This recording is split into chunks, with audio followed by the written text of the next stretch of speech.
নিজের জয়ের ব্যাপারে 100% নিশ্চিত কসবা বিধানসভা তৃণমূল কংগ্রেসের প্রার্থী জাভেদ খান। নরেন্দ্র মোদীর গঙ্গা ভ্রমণ নিয়েও কটাক্ষ করেন তিনি বলেন 2026-এর বিধানসভায় তো হার নিশ্চিত, সঙ্গে আসন্ন লোকসভা নির্বাচনের পর তো মোদীজি দেশ ছাড়া হবেন। ওঙ্কার বাংলার এক্সক্লুসিভ সাক্ষাৎকারে ঠিক কি জানিয়েছেন তিনি দেখাবো। জাভেদ খান কসবা বিধানসভা কেন্দ্রের তৃণমূল কংগ্রেস প্রার্থী। তিনি রাজ্যের মন্ত্রী। এই কসবা বিধানসভা কেন্দ্র থেকে তিনি জয়ী হয়েছিলেন 2021-এ রাজ্যের মন্ত্রী। ফের মমতা বন্দ্যোপাধ্যায় সেই জাভেদ খানের উপরে ভরসা রেখেছেন কসবায় জোড়া ফুল ফোটাতে। প্রচার তিনি সেরেছেন, শেষ লগ্নের প্রচার, আজকের বিকেল 5টা পর্যন্ত প্রচার। দাদা, প্রস্তুতি ঠিক কেমন? হ্যাঁ, নমস্কার। খুব ভালো প্রস্তুতি, আমরা জিতছি। এবং আজকে আমাদের একটা মিছিল আছে সুকান্ত সেতু থেকে ডাকুরিয়া পর্যন্ত, দিদি নিজে থাকবে।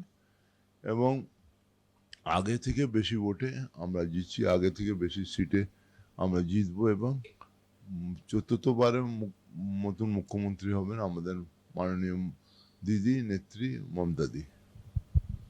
প্রধানমন্ত্রী নরেন্দ্র মোদী বারবার বাংলায় আসছেন, এটা কি তৃণমূলের জন্য বাড়তি চাপ হবে?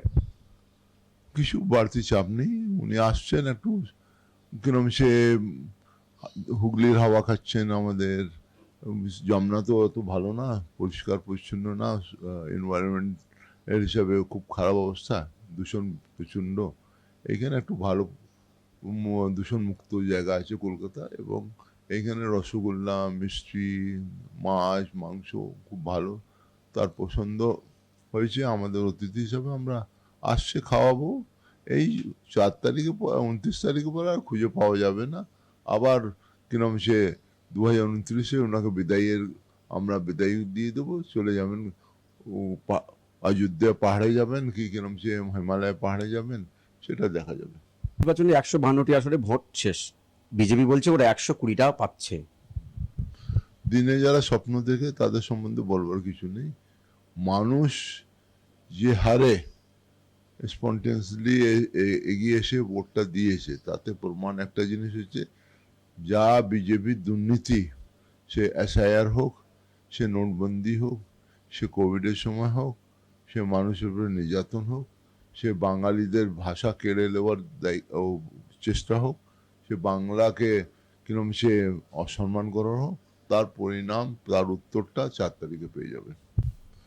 তারা কি উন্নয়ন করেছে সারা ভারতবর্ষ জুড়ে সেটা বলুক। 2 কোটি মানুষকে চাকরি দিচ্ছে, ছেলে মেয়েদের। তারা কি নাম সে বাংলার মানুষের জন্য যে 2 লক্ষ কোটি টাকা বকেয়া আছে সেটা ফেরত দিয়েছে। 100 দিনের কাজে প্রায় 54,000 কোটি টাকা। তারা বাংলা মানুষকে ভালোবাসে, সেই জন্য দেয়নি টাকাটা? এই প্রশ্নটা থাকবে। কসবাতে আপনি সাধারণ মানুষের কাছে মানে কোন বিষয়গুলো বেশি করে এগিয়ে নিয়ে যাচ্ছেন? দেখুন, আমরা ডেভেলপমেন্টের কথা বলি, আমরা কাজের কথা বলি, আমরা মানুষের পাশে থাকার কথা বলি। দ্বিতীয় দফা নির্বাচনে কার্যত যে পার্সেন্টেজ বা যে শতাংশ ভোট পড়েছে, সেটা ভারতবর্ষের মধ্যে প্রথম বাংলা নজির করলো, যে 92% ভোট। এই যে ভোটটা মানে বেশি শতাংশ ভোট পড়লো, বিজেপি বলছে এটা ওদের ফরে পড়েছে।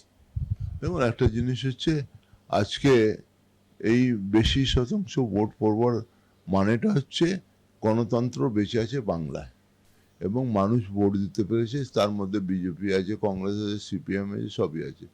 কিন্তু বিজেপির বিরুদ্ধে মানুষের এত রাগ, মানুষের এত কিরম সে যাকে বলে হেট আছে, তার পরিণামটা হচ্ছে এই ভোটের সংখ্যাটা।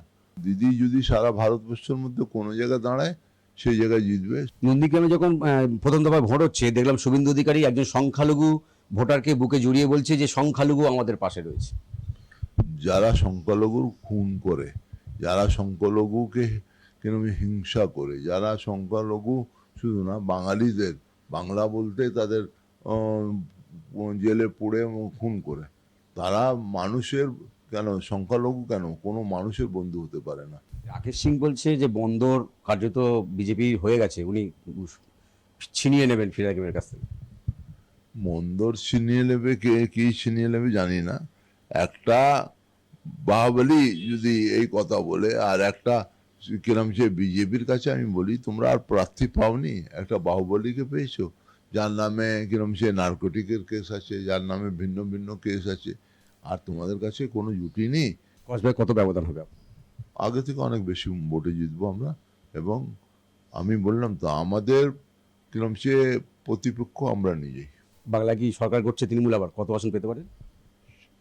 আমাদের মাটি মানুষের নেত্রী চতুর্থবারে মুখ্যমন্ত্রী হবেন, নবান্নে আবার হাওয়াই চটি আর শাড়ি বসবে এবং কেউ আটকাতে পারবে না। আর প্রধানমন্ত্রীকে এবং শুভেন্দুকে বলি, এবার কিন্তু তোমাদের জায়গা হচ্ছে কিরম সে ওই হিমালয় পাহাড়ে চলে যাও, আর কিরম সে মানুষকে আর বিভ্রান্ত করো না, কেন এখানে মানুষ তোমাদের মুখ দেখা পছন্দ করে না। ওঙ্কার বাংলার এক্সক্লুসিভ মুখোমুখি হয়েছিলেন কসবা বিধানসভা কেন্দ্রের তৃণমূল কংগ্রেস প্রার্থী জাভেদ খান। তিনি কিন্তু তার জয়ের বিষয়ে শুধু আশাবাদী নন, তিনি বলছেন তার এই লড়াইটা কিন্তু ব্যবধান বাড়ানোর লড়াই, এবং রাজ্যে আবার চতুর্থবারের জন্য মমতা বন্দ্যোপাধ্যায়ের সরকার গড়ছে, মামাটি মানুষের সরকার গড়ছে। তার এই আত্মবিশ্বাস 26শে বিধানসভা নির্বাচনের ফলাফলের পর আমরা অবশ্যই তার সঙ্গে আবার মুখোমুখি হব। ক্যামেরায় রবি দত্তের সঙ্গে বিশ্বজিৎ, ওঙ্কার বাংলা।